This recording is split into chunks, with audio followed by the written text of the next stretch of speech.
આગળના વિડીયોમાં આપણે ઇક્વિટી શેરના પ્રકારો શીખી ગયા. સામાન્ય ઇક્વિટી શેર, અન્ય ઇક્વિટી શેર અને સ્વેટ ઇક્વિટી શેર.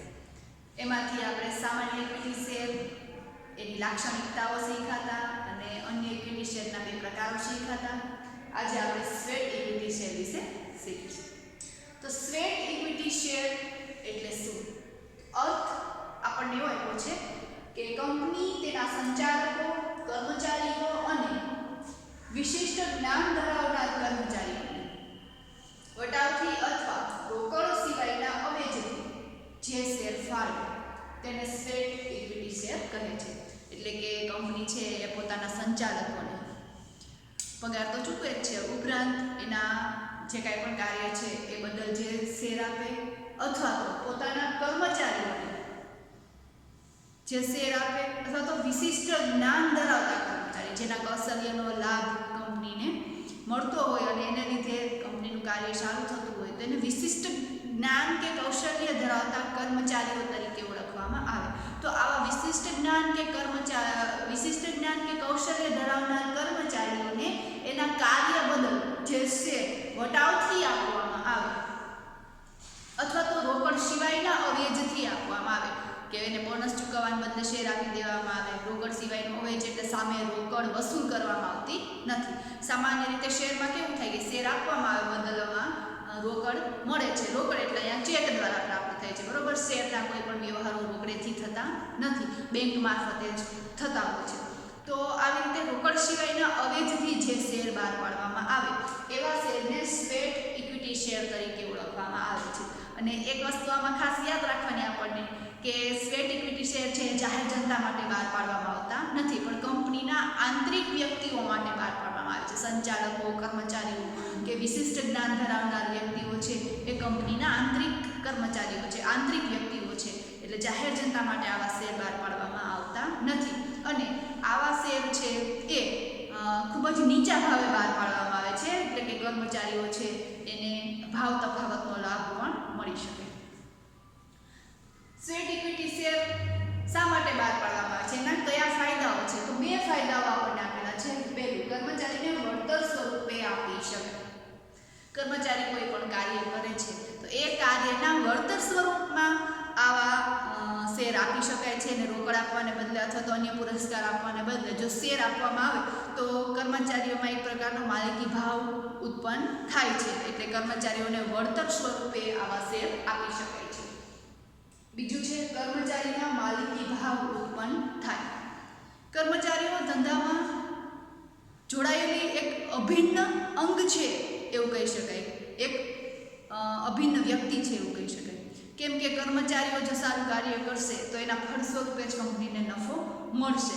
તો આવા કર્મચારીઓને જ્યારે સ્વેટ ઇક્વિટી શેર આપવામાં આવે છે તો હવે ખાલી માત્ર કર્મચારીઓ રહેવાને બદલે શેર મળે છે, એટલે એને માલિકી હક પ્રાપ્ત થાય છે. એટલે હવે એ પોતે કંપનીના માલિકો છે એવું એના મનમાં, વાણી અને વર્તણૂકમાં આવે છે.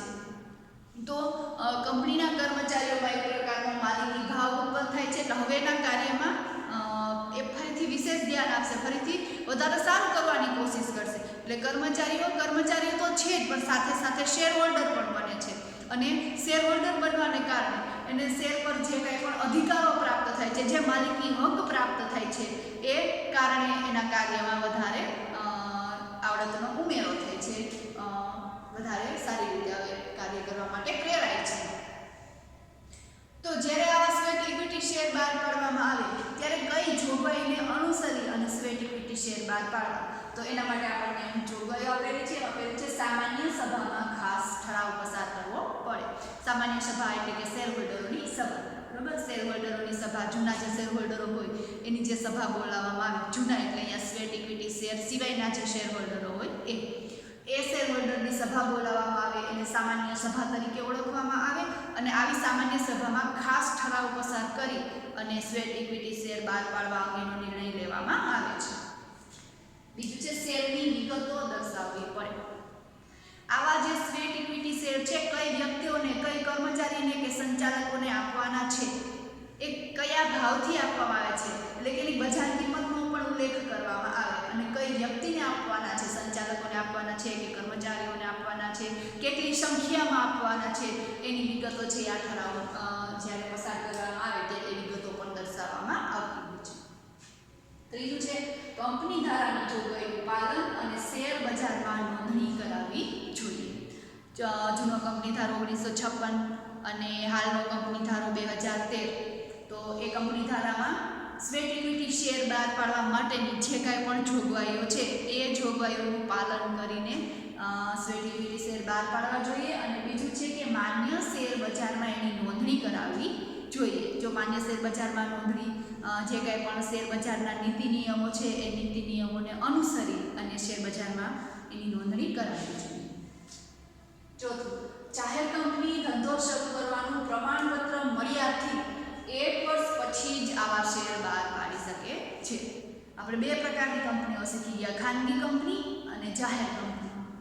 ખાનગી કંપની છે એ નોંધણીનું પ્રમાણપત્ર મેળવ્યા પછી તરત જ પોતાનો ધંધો શરૂ કરી શકે, જ્યારે જાહેર કંપની છે એ નોંધણીનું પ્રમાણપત્ર મેળવ્યા પછી એણે ધંધો શરૂ કરવાનું પ્રમાણપત્ર મેળવવું પડે અને એ પ્રમાણપત્ર મેળવ્યા પછી જ એ ધંધો શરૂ કરી શકે છે. એટલે જાહેર કંપનીને આવું ધંધો શરૂ કરવાનું પ્રમાણપત્ર મળી ગયા પછીના 1 વર્ષ પછી જ એ સ્વેટ ઇક્વિટી શેર બહાર પાડી શકે છે.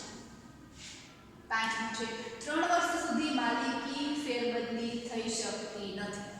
જે વ્યક્તિને સ્વેટ ઇક્વિટી શેર આપવામાં આવ્યા હોય એ વ્યક્તિને 3 વર્ષ સુધી એ શેર ધારણ કરવા ફરજિયાત છે. 3 વર્ષ સુધી એ વ્યક્તિ પોતાના શેરની અન્ય વ્યક્તિની તરફેણમાં વેચાણ કરી શકતી નથી. એટલે એ વ્યક્તિને 3 વર્ષ સુધી એ શેર ધારણ કરવા ફરજિયાત છે. એના માલિકી હકની ફેરબદલી થઈ શકતી નથી. 3 વર્ષ સુધી જે વ્યક્તિને આવા શેર આપવામાં આવ્યા હોય એ વ્યક્તિએ પોતે જ એ શેર ઉપર માલિકી હક મળે છે. અન્ય વ્યક્તિની તરફેણમાં એ પોતાનો હક આપી શકતી નથી. એટલે કે 3 વર્ષ સુધી આવા શેરને વેચી શકાતા નથી.